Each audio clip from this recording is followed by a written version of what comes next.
I'm going to start off just now with a couple of pretty significant shockers. You see, Fortune magazine came out with their business person, the most powerful business person of the year just a little while ago today. And number one was actually Elon Musk. They actually acknowledged that he is now the most powerful. How long would this have been true? Maybe, I don't know, 5 years. Anyway, but now he is number one. And Jensen Huang, I thought that was a good decision, was number two. But I'm getting so much activity on X right now not because Elon was number one, although lots of folks were interested in that, not so much because Jensen was number two, but rather because of who was number nine. Would you hazard a guess? Would you like to come up with who you think the number nine most powerful business person of the year was? Oh, Mary Barra. Yeah, it was Mary Barra. Okay. You know, listen, I know they wanted to get a woman in the top 10. I'm sure that that's a really good idea, but you think maybe instead of Mary Barra with a failed company making one mistake after another, just huge mistakes, one after another, you think that maybe they might have gone with, oh, I don't know, the CEO of the largest private corporation in the world, some SpaceX company or something. I don't know. Anyway, or they might have potentially chosen the CEO that's heading up the number one source in news for the entire world, replacing the New York Times. And she's done that with Elon's help in just 2 years. Anyway, I don't know. Those are a couple of possibilities that might have been instead of Mary Barra. Oh my goodness. Anyway, but we'll take the win. We'll take the win. You know, we'll take the Elon Musk on top. That's good. Thank you, Fortune magazine, for at least getting that part right. You know, and then we can take another look at maybe another old stream media. Yeah, I'm going to change it. It's not going to be MSM anymore. Mainstream media does not make any sense anymore. It's going to be OSM, old stream media. So start using that. We use that everywhere. We'll come up with a hashtag, even though Elon says hashtags are out now on on X. But anyway, so here's another one from the old stream media. This will be from Motor Trend. Motor Trend has their top 10 contenders, they call them, performance car of the year. Performance car of the year. The Model 3 Performance was not even in the top 10, not among the contenders. Brand new car in 2024 was not even listed as a possibility. The Subaru WRX-TR is on the list. I don't know, could this be advertising driven? Is there any possibility that Motor Trend needs the ads and they're not getting any ad money from Tesla? I don't know. Anyway, some additional wisdom from AJ today. He's talking about the Nissan and Toyota combination, the merger that's going to apparently take place. He says, quote, I'm telling you, it's all about creating a too big to fail Japanese automaker in order to get the implicit Japanese government bailout guarantee. This merger makes Honda, Nissan the third largest automaker globally behind VW and Toyota. Obviously, Honda's CEO can't disclose that was the reason, and it wasn't quick enough on his feet to come up with something. Still surprising to see that lapse, and he wasn't briefed enough to tackle the obvious question with some made-up nonsense. Anyway, we combine so that we'll have greater purchasing power, or extracting economies of scale, or continuing our R&D resources, or something like that might have been better than basically nothing. Anyway, Teslarati has three. We got three stories from Teslarati on the same day. These are all three amazing. Number one, in a post on X on Friday, Tesla code sleuth, green the only, notice the addition of a new trailer profiles in the internal code for update version XYZ. Expected to launch in a future update. The profiles will let users record trailer mileage and input such data as what type of trailer they were using, how it was open, whether it was open and closed otherwise, so they can estimate energy use. The hacker said that the system will be able to recall the miles driven per trailer based on the selected profiles to help generate consumption estimates. It will also include the ability to reset the counter. The feature will let owners include as many as 20 different trailer profiles, which users will create manually based on the given trailer being used. In the thread, Green also points out that the manual inputs may not be required forever, especially with the use of Tesla Vision, which could someday be used to let the vehicle detect trailer type automatically.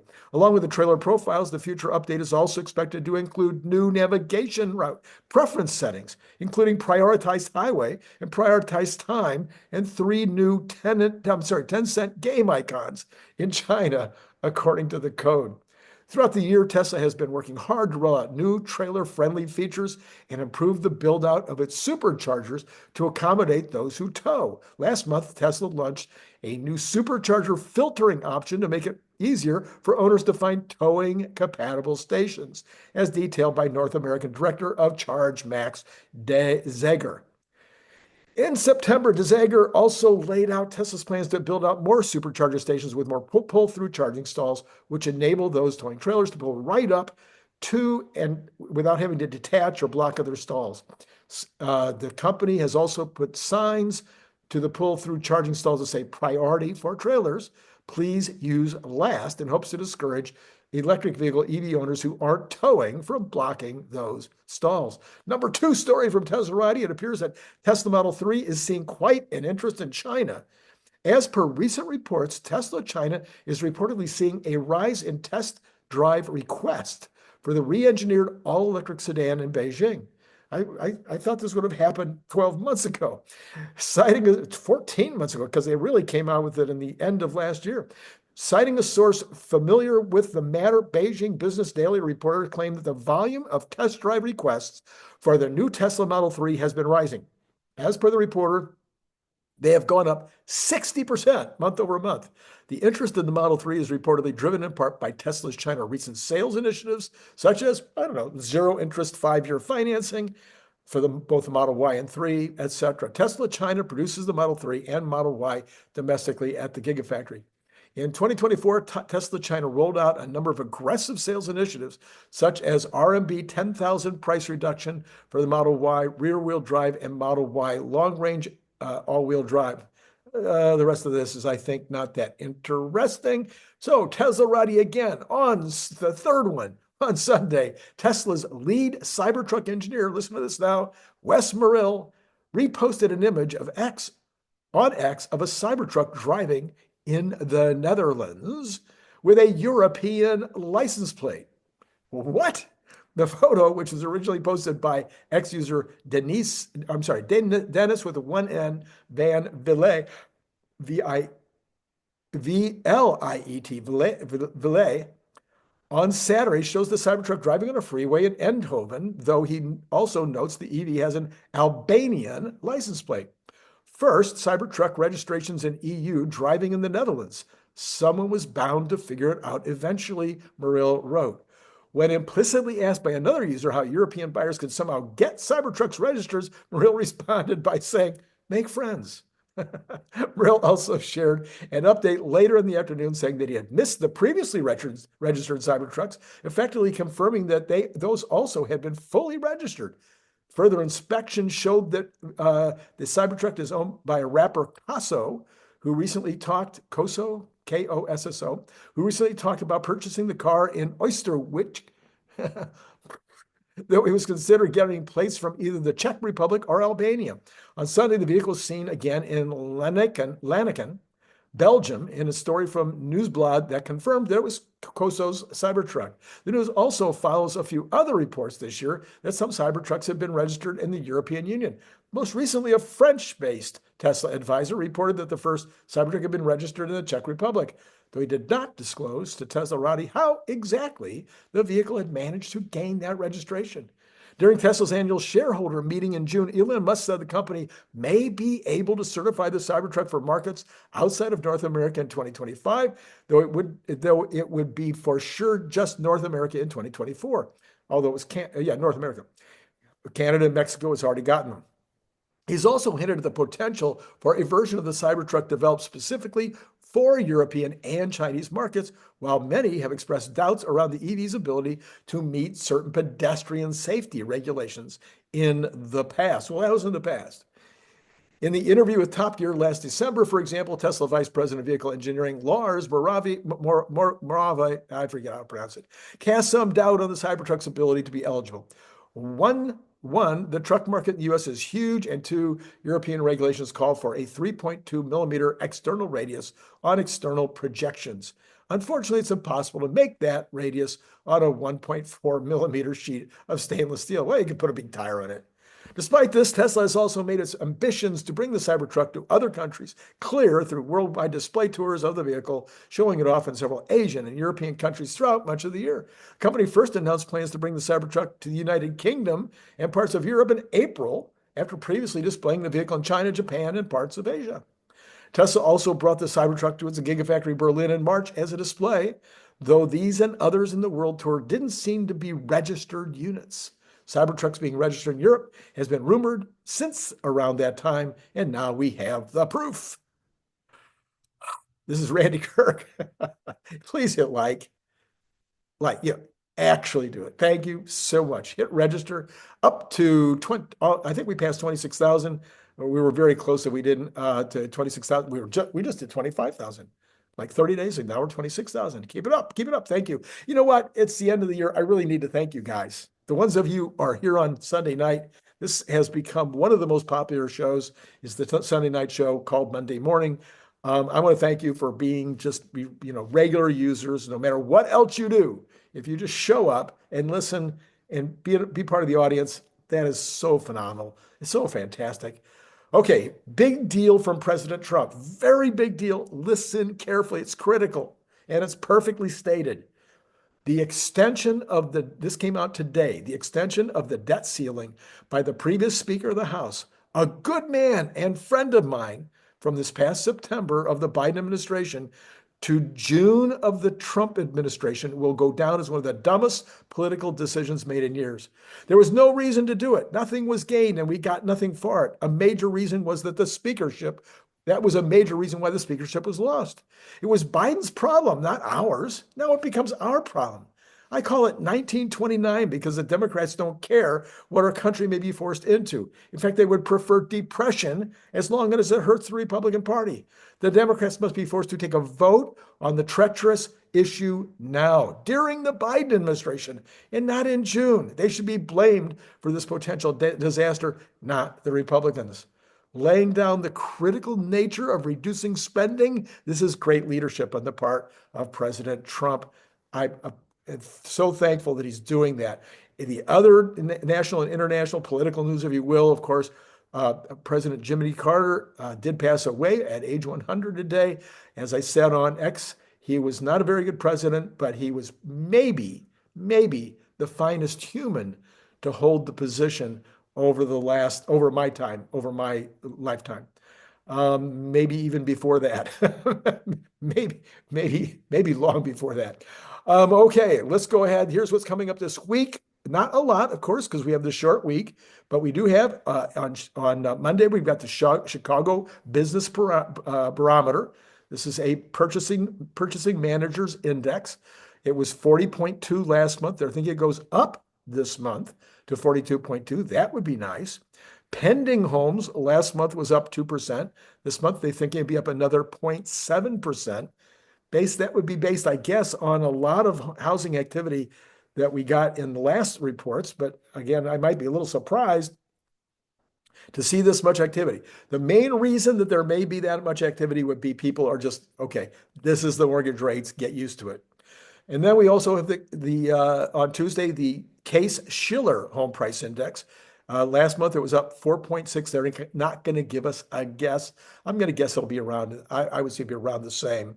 I don't think it's going to change very much. Of course, Wednesday is New Year's. There is not a shortened trading day on Tuesday. It is a normal trading day. What else is happening on Tuesday? Seems like there's something else oh yeah, Tesla's numbers come out on Tuesday morning, and China's last week of the month numbers come out on Tuesday. We have all kinds of stuff happening on Tuesday. I don't have a number, 500 to 515. How's that? Somebody put their number was 550. What was my number? I said, how about 549? Anyway, I don't play the game anymore, but based on the things that I'm seeing and hearing from various places, is that I think it's going to be in the ballpark 500 or more. Probably not much over 515, but there's been a tremendous activity trying to get to a high number here at the end of the year. Thursday, we've got initial jobless claims, which were 219 last week, 225 suggested maybe as possible for this week, which, yeah, fine, whatever. I mean, it's just normal.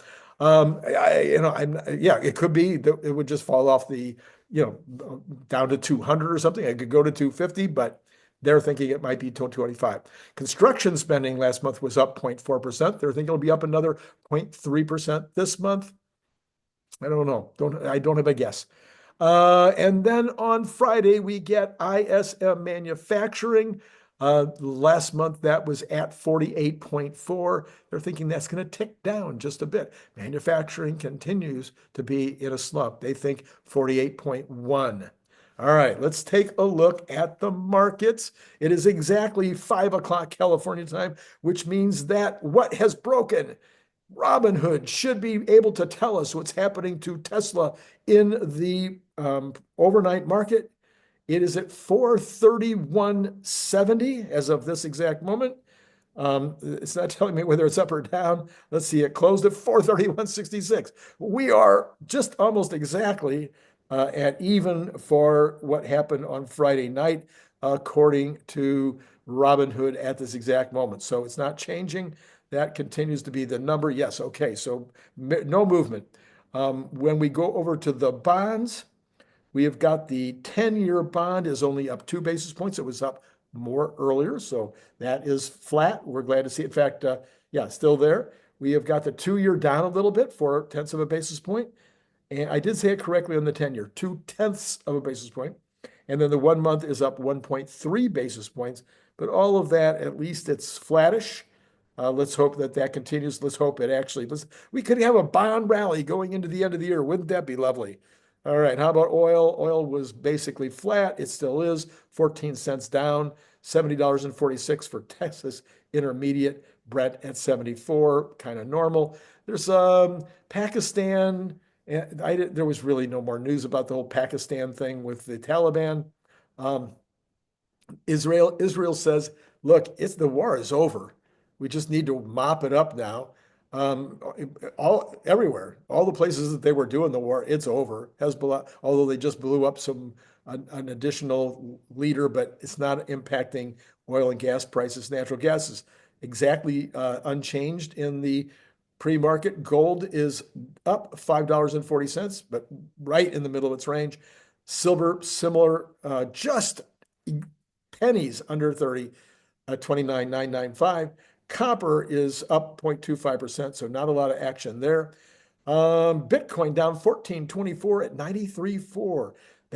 It's starting to slip off of that kind of 94 to 108 range that it was in. We'll see if that continues tomorrow to be the case. All right, what about equities? Equities are really flat.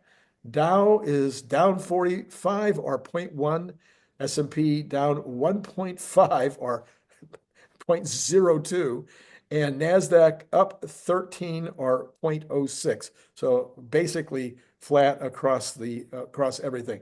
Let's run back. Well, you know what, just real quick, reminder that I might do a video later tonight. I have a couple of ideas of what to do it on, but I'm not 100% sure that you care about these two things. So I have to decide between now and then, or maybe something will pop into my brain that will be something I think you do care about. So anyway, I may or may not have a video at 7:45, still playing with that.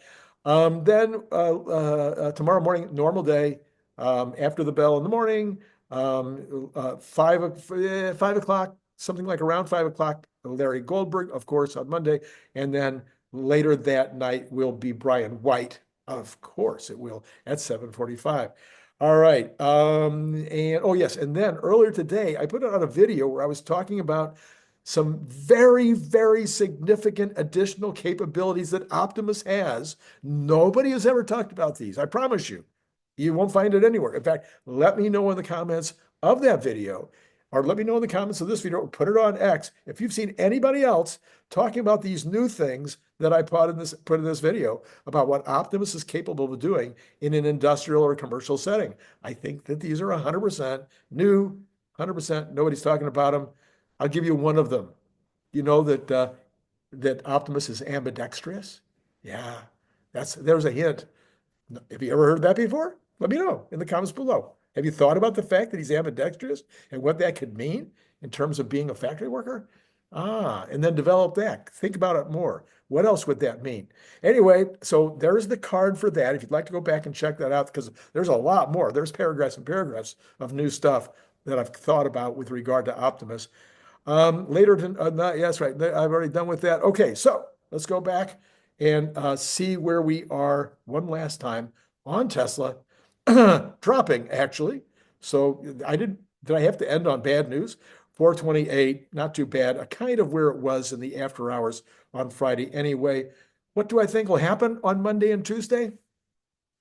I would not be at all surprised to see the year end well because of sentiment, the overall optimism that's out there. It would not shock me to see the market end well.